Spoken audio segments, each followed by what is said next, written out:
Bismillahirrahmanirrahim. Alhamdulillahirabbil alamin. Wassalatu wassalamu ala asyrafil anbiya'i wal mursalin sayyidina Muhammad wa ala alihi wa sahbihi ajma'in. Amma ba'd. Qala musannif wasyarih rahimahullahu ta'ala, nafa'ana bihima bi 'ulumihima wa bi 'ulumi syayikhina wa bi 'ulumil ulama'il 'amilin fid dharain amin. Pada pertemuan yang lalu, di antara yang kita bahas adalah orang yang melaksanakan solat sunnah sebelum asar, qabliyah asar 4 rakaat, maka dia akan mendapatkan rahmat kasih sayang Allah dan akan dibebaskan dari api neraka.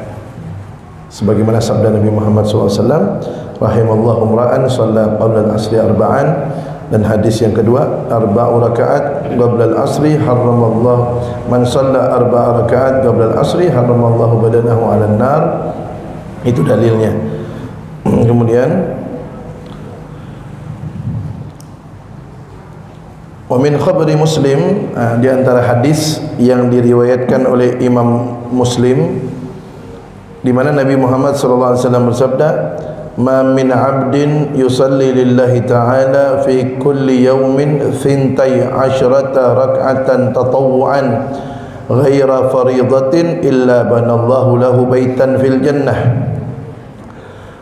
Kata Rasulullah, beliau bersabda, tidaklah seorang hamba solat semata-mata karena Allah Ta'ala setiap hari 12 rakaat solat sunnah, bukan solat wajib, kecuali Allah akan bangunkan untuknya istana di surga.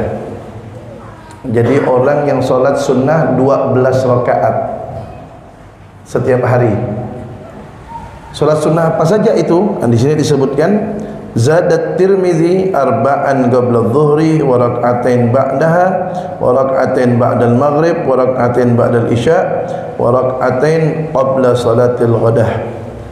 Salat apa saja itu yang 12 yang dimaksud oleh Nabi? Al-Imam At-Tirmizi menjelaskan, yaitu 4 rakaat sebelum zuhur, 2 rakaat setelah zuhur, 2 rakaat setelah maghrib, 2 rakaat setelah isya, 2 rakaat sebelum subuh. Jadi pada pertemuan yang lalu sudah kita bahas bahwasanya solat qabliyah ba'diyah itu ada yang muakkadah, ada yang ghairu muakkadah, ya kan? Muakkadah itu yang sangat dianjurkan, tak pernah ditinggalkan Nabi. Ada 10 rakaat. 2 rakaat sebelum subuh, 2 rakaat sebelum zuhur, 2 rakaat setelah zuhur, 2 rakaat setelah maghrib, 2 rakaat setelah isya. Ini tak pernah ditinggalkan Nabi, baik beliau dalam keadaan bepergian ataupun tidak. Tapi yang lain-lain kadang dilaksanakan, kadang tidak, ya. Cuman yang 4 rakaat sebelum asar itu, walaupun kadang dilaksanakan Nabi, kadang tidak, cuman dijamin sama Rasulullah yang melaksanakannya dapat rahmat Allah. Jadi tadi 5 solat yang 10 rakaat itu yang tak pernah ditinggalkan Nabi itu, 2 rakaat sebelum zuhur, 2 rakaat setelah zuhur, 2 rakaat sebelum zuhur, 2 rakaat setelah zuhur, 2 rakaat setelah maghrib, 2 rakaat setelah isya. Kan 10 nih. Nah, tambah 2 lagi. Tambah 2 yaitu sebelum zuhur. Sebelum zuhur kan 2 tuh. Tambah lagi 2. Jadi 4. Sehingga totalnya 12 rakaat. Nah, inilah 12 rakaat inilah yang dimaksud oleh Rasulullah. Siapa yang melaksanakannya dijamin oleh Rasulullah Allah akan bangunkan dia istana di surga nantinya. Nah, kemudian man shalla qabla adh-dhuhri wal Tabrani, hadis riwayat al-Imam At-Tabrani, Rasulullah SAW bersabda, man shalla qabla adh-dhuhri 4 raka'atin ka'annama tahajjada bihinna min lailatihi. Kata Rasulullah, barang siapa yang solat sunnah sebelum zuhur 4 rakaat, maka dia seperti melaksanakan tahajud di malam itu 4 rakaat. Kemudian wa man shallahunna ba'dal isya, siapa yang melaksanakan solat sunnah 4 rakaat setelah isya, kamitslihinna min lailatul qadri, seperti dia melaksanakan 4 rakaat itu di malam Lailatul Qadar. Jadi yang pertama kata Nabi, siapa yang solat qabliyah zuhur 4 rakaat, itu seperti dia melaksanakan, keutamaannya seperti dia melaksanakan 4 rakaat itu di waktu tahajud. Tapi bukan artinya berarti tak usah tahajud lah Bib ya, bukan, tahajud tetap. Nah, itu berarti dapat double dia. Kalau dia tahajud, dia laksanakan juga solat sunat 4 rakaat sebelum zuhur, berarti dia dapat tahajud, dapat juga nih nilainya seperti tahajud. Kemudian yang solat sunnah setelah isya, nah bentar lagi ni kita solat isya ni insyaAllah. Habis solat isya kan solat sunnah ba'diyah tu, biasa kan 2 kan, biasanya kita 2 rakaat, tambah lagi 2. Kata Nabi, yang melaksanakan solat sunnah ba'diyah isya 4 rakaat, itu seperti dia melaksanakan solat sunnah 4 rakaat bertepatan dengan malam Lailatul Qadar. Kita tahu bersama, orang yang beribadah di malam Lailatul Qadar itu nilai ibadahnya lebih baik daripada 1000 bulan. Khairun min alfi syahrin, lebih baik daripada 1000 bulan. Jadi kita kalau solat sunnah 4 rakaat setelah isya, nilai solat itu seperti solat di malam Lailatul Qadar, artinya lebih baik daripada 1000 bulan. Tinggal tambah 2 rakaat aja. Nah, yang mau solat di rumah boleh, solat di masjid pun boleh. Tapi kalau sekiranya sampai di rumah nanti repot, ketemu anak, ketemu cucu apa, ketemu suami apa lagi, sentuh suami apa, udahlah repot, bagus solat di masjid ya. Nah, di rumah tinggal santainya. Nah, di masjid laksanakan solatnya. Kemudian wa min thamma qala Ibnu Mas'ud, laisa syai' ba'da salatil lail min salatin nahar illa arba'an qabla adh-dhuhur wa fadluhunna ala salatin nahar ka fadlil jama'ah ala salatil wahid. Wa kana sallallahu alaihi wasallam yusallihinna wa yutilu fihinna ar-ruku' was sujud. Sahabat Abdullah bin Mas'ud, sahabat Nabi bernama Abdullah bin Mas'ud berkata, tidak ada solat siang dapat mengalahkan keutamaan solat malam. Jadi kalau solat tu yang paling bagus tu solat yang mana? Solat malam. Ya. Nabi Muhammad SAW sabda, afdalus salah ba'dal faridah salatul lail. Solat yang paling utama setelah solat wajib adalah solat malam, solat tahajud. Kemudian apa kata Abdullah bin Mas'ud? Jadi tidak ada solat siang itu lebih utama daripada solat malam, tidak ada. Illa arba'an qabla adh-dhuhri, kecuali 4 rakaat sebelum zuhur itu.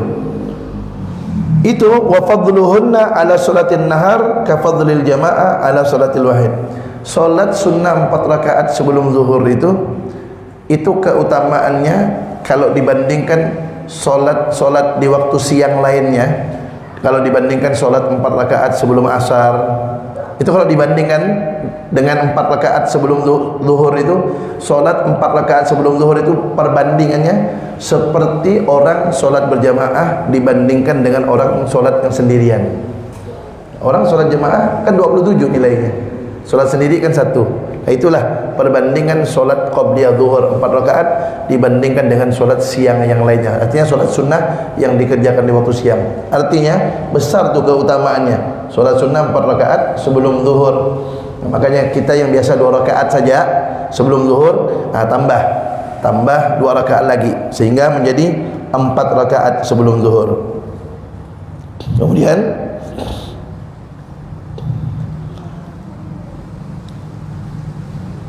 jadi kalau zuhurnya 4 rakaat, sehingga kan genap tuh 12 rakaat kan. 12 rakaat dijamin sama Nabi dapat istana di surga. Ya, tentunya kita itu ibadah tujuannya bukan istana di surga ya, bukan. Itu bonus ya, bonus. Tujuan kita ibadah itu karena mensyukuri nikmat Allah Subhanahu wa taala. Nabi Muhammad surganya paling tinggi. Nabi Muhammad surganya paling tinggi. Nabi Muhammad paling pertama masuk surga. Nabi Muhammad sudah pasti masuk surga dan sudah pasti selamat dari neraka, tapi beliau solat tahajud sampai bengkak kakinya. Ditanya sama Siti Aisyah, kenapa engkau lakukan ini, solat sunnah tahajud sampai bengkak kaki? Coba lihat apa jawaban Nabi Muhammad. Afala akunu abdan syakura, apakah saya tidak boleh menjadi hamba yang bersyukur? Nah, itu Nabi itu ngajarkan tuh. Nabi ngajarkan kepada umatnya, artinya kalau ibadah itu landasannya adalah syukur kepada Allah Subhanahu wa taala. Adapun yang lain-lainnya itu bonus saja dari Allah. Tujuan kita syukur untuk mendapatkan ridha Allah, untuk mendapatkan dekat dengan Nabi Muhammad SAW. Yang lain-lainnya itu bukan tujuan utama, itu hanya motivasi saja. Kemudian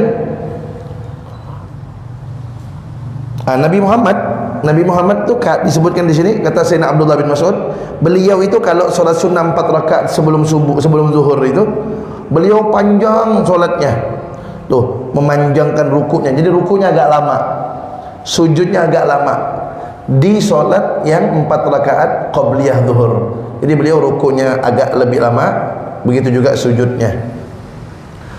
Wa yaqul, dan beliau bersabda tentang solat sunnah 4 rakaat sebelum zuhur. Apa sabda Nabi? Innaha sa'atun tuftahu fiha abwabus sama. Sesungguhnya pada waktu itu, pada waktu sebelum zuhur itu, artinya muazzin sudah azan nih, sudah masuk waktu zuhur. Kemudian kita solat 4 rakaat sebelum zuhur.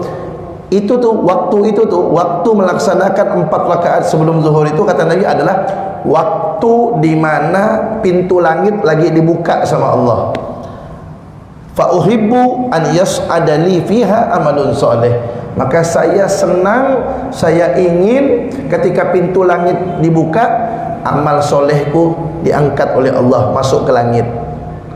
Nah, jadi pintu langit itu dibuka ketika solat 4 rakaat sebelum zuhur.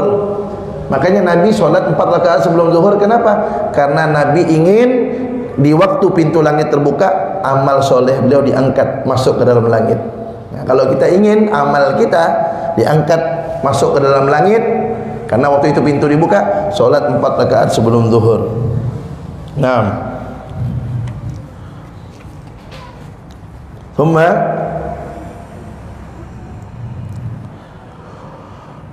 qala Sayyidina Utsman ibn Affan radhiyallahu anhu, Sayyidina Utsman bin Affan berkata, arba'atun zahiruhunna fadilah wa batinuhunna faridah.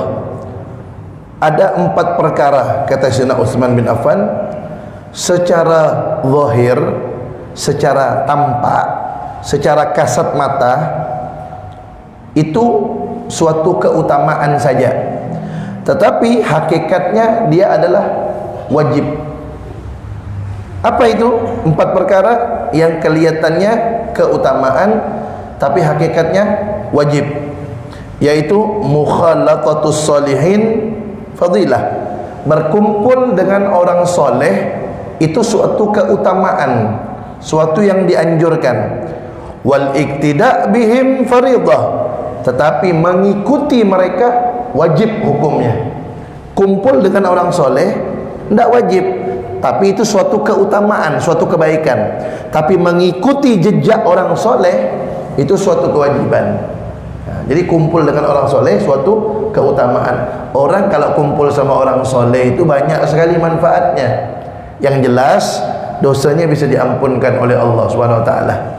Kemudian dia akan dicatat oleh Allah menjadi orang yang bahagia, bukan sengsara. Kemudian orang yang berkumpul dengan orang soleh akan diselamatkan oleh Allah Subhanahu wa taala dari siksa neraka. Apa di antara contohnya? Ashabul Kahfi. Ashabul Kahfi itu bukan para nabi, bukan para rasul. Mereka itu orang soleh. Salah satu teman Ashabul Kahfi siapa? Maaf, anjing. Anjing yang masuk ke surga, anjingnya Ashabul Kahfi. Binatang itu, binatang kalau mati jadi debu, tidak ke surga, tidak ke neraka. Tapi anjing Ashabul Kahfi akan dimasukkan oleh Allah ke surga. Tidak seperti anjing yang lain. Kenapa anjing Ashabul Kahfi dimasukkan ke surga? Karena kumpul dengan orang soleh. Nah itu Allah kasih kita pelajaran. Anjing saja kumpul dengan orang soleh Allah masukkan ke surga, apalagi manusia gitu. Jadi penting kumpul dengan orang soleh. Selain akan bahagia, akan diselamatkan, dapat keberkahan, kumpul dengan orang soleh itu membuat hati kita tenang. Kenapa? Siraman rohani didapatkan, ya, dinasihatkan.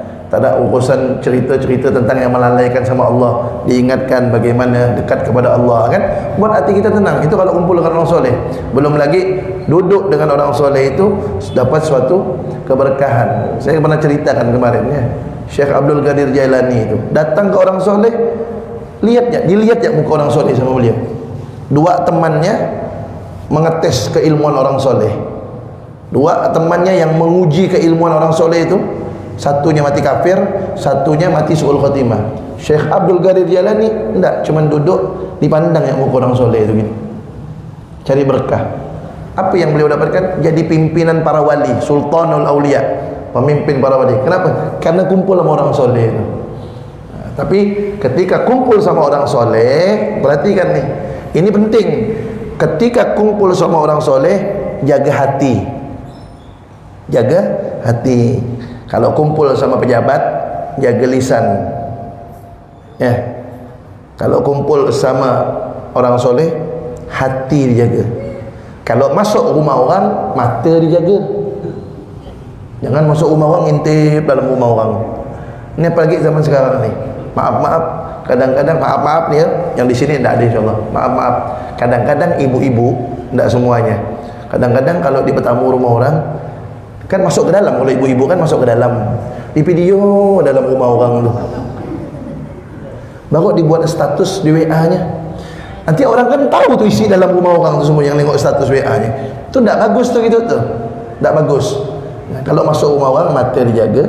Kalau ngomong sama pejabat, kalau depan pejabat, lisan dijaga. Kalau depan wali, depan orang soleh, hati dijaga. Ya, al-madad ala qadril mashhad. Anugerah Allah akan didapatkan tergantung ukuran keyakinan kita.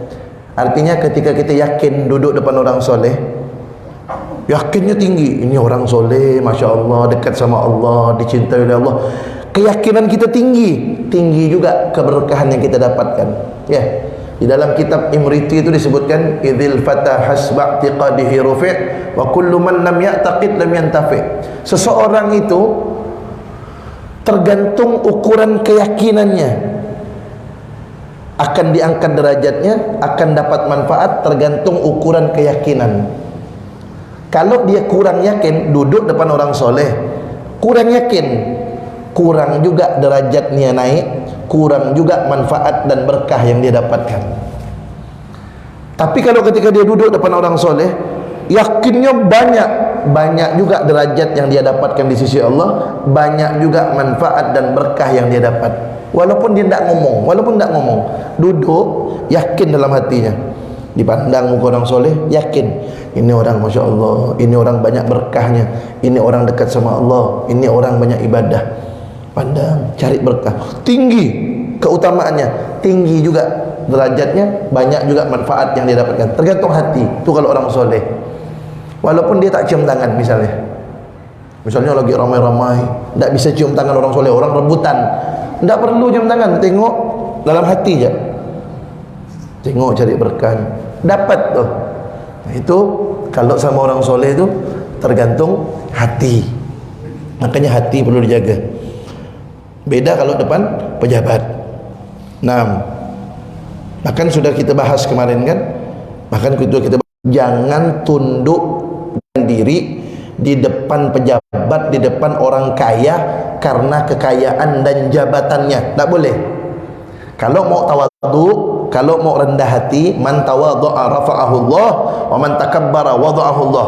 Siapa yang rendah hati, Allah angkat derajatnya. Siapa yang sombong, Allah jatuhkan dirinya, Allah hinakan dia. Nah, rendah hati itu artinya, maksudnya rendah hati kepada orang tua, kepada orang soleh, kepada orang lebih tua. Tapi bukan merendahkan diri depan pejabat karena jabatannya, merendahkan diri depan orang kaya karena kekayaannya, tak boleh. Kenapa? Akan hilang 1/3 agamanya, kata Nabi Muhammad. 2/3 agamanya hilang. Makanya, tapi kalau ada orang kaya, dia soleh, kita rendahkan diri kita, artinya kita tawaduk dengan dia karena kesolehan dia, itu bagus. Ada pejabat soleh, bagus dia, kita hormati dia karena kesolehannya, bagus. Tapi kalau menghormati karena jabatan atau karena kekayaannya, hilang 2/3 agama. Jadi pandai-pandailah kita tawaduk, pandai-pandai menempatkan diri kapan kita tawaduk dan kapan kita tidak tawaduk. Bahkan kalau ada orang sombong, jangan tawaduk sama orang sombong. Ya, at-takabbur lil mutakabbir shadaqah.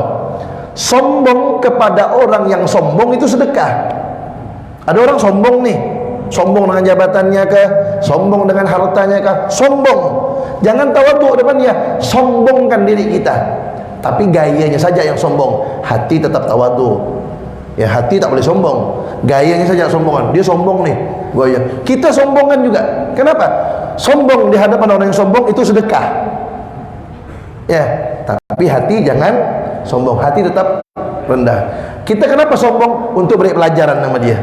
Jadi salah kalau ada orang sombong kita tawaduk, itu salah, bukan pada tempatnya.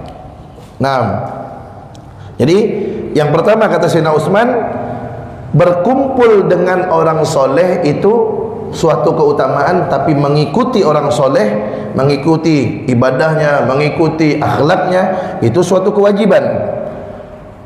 Kemudian yang kedua kata Sayyidina Utsman, wa tilawatul Quran fadilah, membaca Al-Quran itu suatu keutamaan, ya, sunnah kan, suatu keutamaan. Wal amal bihi fardhah, tetapi mengamalkan isi kandungan Al-Quran hukumnya wajib. Membacanya keutamaan sunnah, mengamalkannya wajib.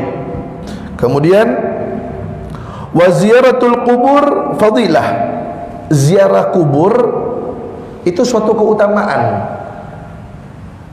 Wal istidad laha fardhah, sedangkan mempersiapkan diri untuk masuk kubur itu wajib.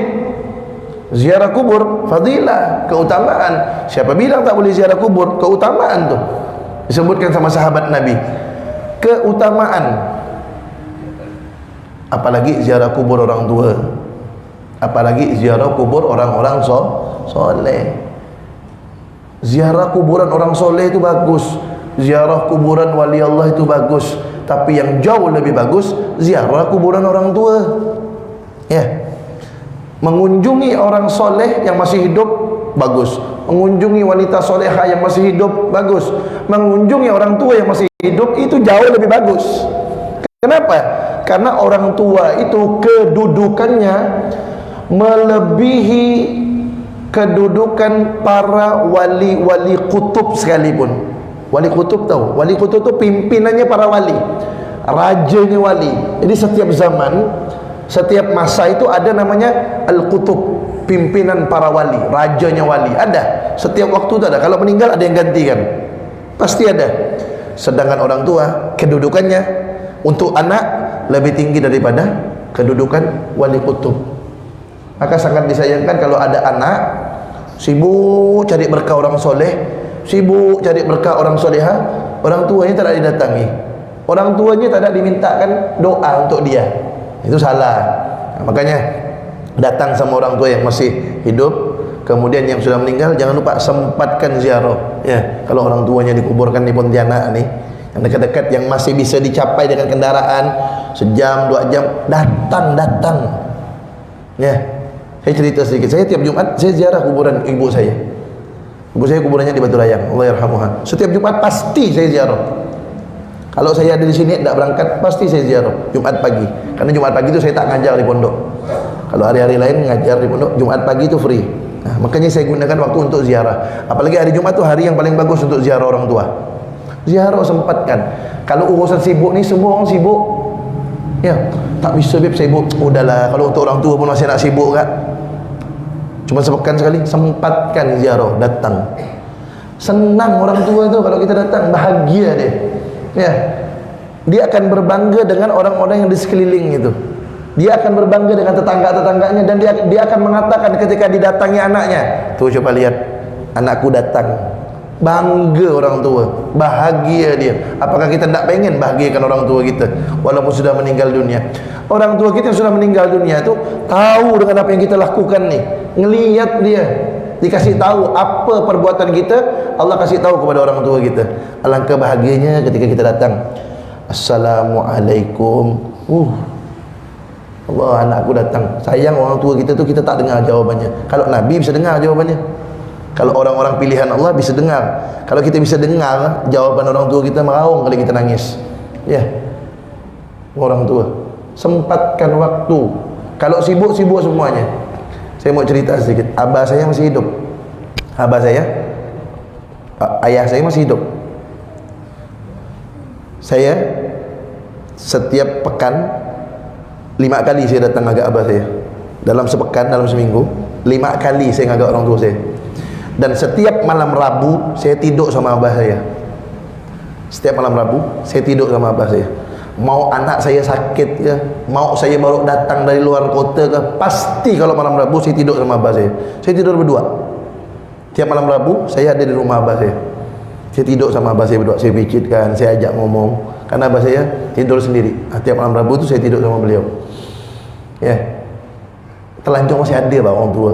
Ya, kalau dah tak ada itu nyesal, tak ada gunanya lagi dah. Saya tidur. Anak saya lagi sakit. Kemut, kata orang sekarang tu campak. Panas. Waktu malam Rabu saya tinggalkan di rumah istri saya. Saya tinggalkan. Saya tidur sama orang tua. Tetap saya tidur kalau malam Rabu. Biar anak saya sakit. Tetap saya tinggalkan. Tetap jatah saya untuk tidur sama orang tua. Telanjur masih ada. Nah, makanya yang masih punya orang tua, jangan lupa ya. Jangan terlena sama keluarga, lupa sama orang tua. Kemudian yang sudah meninggal, ziarahi kuburannya. Ya minimal bacakan Yasin, bacakan Fatihah ya. Minimal tahlil. Kalau tak bisa panjang-panjang, bacakan Yasin ya. Ya, datang. Istiqomah itu mahal. Al-istiqomah khairun min alfi karamah. Orang yang bisa istiqomah melakukan kebaikan, artinya terus-menerus melakukan kebaikan. Misalnya nih, dia lakukan suatu kebaikan. Misal saya kasih contoh, sholat duha tiap hari. Sholat duha itu kan paling bagus 8 rakaat. Dia tidak bisa cuma 2 rakaat, tapi tiap hari itu bagus. Apa kata Nabi? Apa kata para ulama? Al-istiqomah khairun min alfi karamah. Selalu melakukan suatu kebaikan yang dia langgengkan tiap hari dilakukan, itu lebih baik daripada 1000 keramat. Ada orang bisa terbang, ada orang bisa menghilang, ada orang bisa berjalan di atas air, dibandingkan dengan orang yang bisa istiqomah melakukan suatu kebaikan, dia lakukan terus itu kebaikan, itu lebih baik daripada 1000 keramat. Misalnya Bapak Ibu tiap malam sholat tahajud, biar 2 rakaat, tapi tiap malam itu lebih baik daripada 1000 keramat. Kenapa? Karena selalu dilakukan. Itu namanya istiqomah. Istiqomah itu mahal. Dan orang tidak bisa melakukan istiqomah kalau tidak mendapatkan hidayah dan kemudahan dari Allah Subhanahu wa taala. Orang yang bisa istiqomah itu orang-orang pilihan Allah. Maka ketika hadirin hadirat nih bisa istiqomah dalam suatu kebaikan, syukur. Itu bukan kehebatan kita, itu sayangnya Allah Subhanahu wa taala kepada kita, memilih kita sebagai hamba-hamba yang dijadikan oleh Allah sebagai hamba yang istiqomah. Bukan hebat kita, jangan merasa diri kita baik, tapi itu kasih sayang dari Allah Subhanahu wa taala yang patut kita syukuri. Kemudian yang ketiga kata Sayyidina Utsman, yang kedua tadi ziarah kubur, keutamaan. Kemudian yang ketiga, ziarah kubur itu keutamaan, mempersiapkan diri sebelum masuk kubur itu wajib. Imam Ghazali, ya. Imam Ghazali itu pernah bilang begini. Manusia ini, kata Imam Ghazali, ibaratkan sedang mengendarai kapal. Kemudian di tengah perjalanan singgah di suatu pulau yang nama pulau itu adalah Pulau Dunia. Pulau Dunia itu indah. Ketika sampai di Pulau Dunia, kata Imam Ghazali, penumpang itu yang di kapal suruh turun di Pulau Dunia, suruh mengumpulkan bekal, karena nanti akan lanjut lagi naik kapal melanjutkan perjalanan yang masih panjang, kata Imam Ghazali. Tetapi banyak manusia ketika turun dari kapal singgah ke Pulau Dunia itu terlena dia dengan keindahan Pulau Dunia. sibuk dengan main-main dia, lupa untuk mengumpulkan bekal. Sehingga kata Imam Ghazali, ketika bunyi suara sirine kapal peringatan untuk agar naik ke kapal lagi, baru dia sadar ternyata dia sekarang berada di pulau dunia, harus mengumpulkan bekal, sementara perintah untuk naik ke kapal sudah datang. Akhirnya mau tidak mau dia harus naik ke kapal, sementara bekalnya tidak ada. Dia harus naik ke kapal, sehingga di perjalanan tidak ada bekal, sengsara dan celaka dia selama perjalanannya. Kenapa? Tidak ada bekal yang dibawa. Itulah gambaran manusia, kata Imam Ghazali. Banyak orang di dunia ini lupa mengumpulkan bekal. Dia sibuk main di dunia ini, sibuk dengan keindahan dunia, lalai untuk mengumpulkan bekal. Sehingga nanti ketika sakaratul maut datang, baru dia nangis nyesal. Bekal tidak ada, terlena dengan dunia. Masuk kubur bekal tidak ada, celaka sengsara. Kenapa? Setelah meninggal itu perjalanannya lebih panjang daripada kehidupan dunia. Perjalanan masih panjang, sementara bekal tidak ada. Apa yang mau dibawa? Penyesalan tiada gunanya. Makanya kata beliau tadi, kata Sayyidina Utsman, ziarah kubur keutamaan, mempersiapkan diri untuk meninggal dunia itu adalah suatu kewajiban. Kemudian yang terakhir, wa iyadatul marid fadilah, menjenguk orang sakit itu suatu keutamaan. Wattikhadzul wasiyah fardhah, dan menyuruh dia buat wasiat itu wajib. Jadi orang kalau sakit, mendekati mati, mendekati wafat, meninggal dunia, suruh buat wasiat. Nih, di sini Nabi Muhammad SAW bersabda, man mata ala wasiyatin, barang siapa yang meninggal dunia sebelumnya dia sudah nulis surat wasiat. Misalnya, ini harta yang ini untuk ini untuk ini disulis wasiatnya. Maka barang siapa yang meninggal, kata Nabi, dalam keadaan sudah menulis wasiat, mata ala sabilin, maka dia meninggal di dalam jalan yang benar. Wa sunnatin, mati di dalam sunnahnya Nabi Muhammad. Wa tuqan, mati dalam keadaan bertakwa kepada Allah. Wa syahadah, mati syahid. Wa mata maghfuran lahu, dan dia mati dalam keadaan dosanya semua diampunkan oleh Allah Ta'ala. Begitu kata sabda Nabi Muhammad SAW, ya. Ya, jadi orang yang sakit-sakit tu suruh tulis wasiat, suruh tulis, ya. Orang yang tulis wasiat, apa kata Nabi? Meninggal dalam keadaan di jalan Allah, meninggal di jalan Allah, meninggal dalam sunnah, dalam ketakwaan, digolongkan orang mati syahid, dan meninggal dosanya semua diampunkan oleh Allah Subhanahu wa Ta'ala. Tapi ingat ya, dulu ketika kajian fikih sudah pernah saya bahas bahwasanya orang kalau wasiat, kalau dia meninggal dunia, itu wasiatnya tidak boleh lebih dari sepertiga, tidak boleh lebih dari sepertiga hartanya. Misalnya ada orang meninggal dunia nih, dia bilang dalam wasiatnya, harta saya 50 juta untuk Masjid Jannatun Naim. Misalnya dia tulis wasiatnya begitu. Tahu-tahu ketika dia meninggal dibayarkan oleh. Misalnya dia pernah punya utang sama orang, bayar. Dia pernah gadai barang, tebus barangnya. Kalau dulu dia pernah berkewajiban zakat, dia belum menunaikan zakat, tunaikan zakat. Kalau dulu dia wajib mampu haji, dia tidak laksanakan, tunaikan hajinya. Kemudian untuk ongkos jenazahnya, tukang gali kubur, beli kafan, beli papan, segala macam, udah semuanya itu utang apa, barang gadai udah ditebus semuanya, zakat dulu yang dia utang udah dibayar semuanya, untuk urusan jenazah udah selesai, udah. Kemudian sisa hartanya berapa? Oh, ternyata sisa hartanya 90 juta misalnya, ya. Semua tadi itu utang-utang segala macam itu udah dibayar semuanya, untuk jenazah pun udah. Sisa hartanya 90 juta. Wasiatnya tadi 50 juta. Kan lebih dari sepertiga tuh. 90 juta kan sepertiganya 30 juta. Maka wasiatnya yang 50 juta untuk Jannatun Naim tidak boleh. Harus 30 juta saja.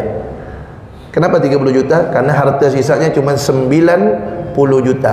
Wasiat tak boleh lebih dari sepertiga harta. Maka yang harus dikeluarkan sepertiga dari 90 adalah 30 juta. 30 juta saja dikeluarkan, 60 juta untuk ahli warisnya.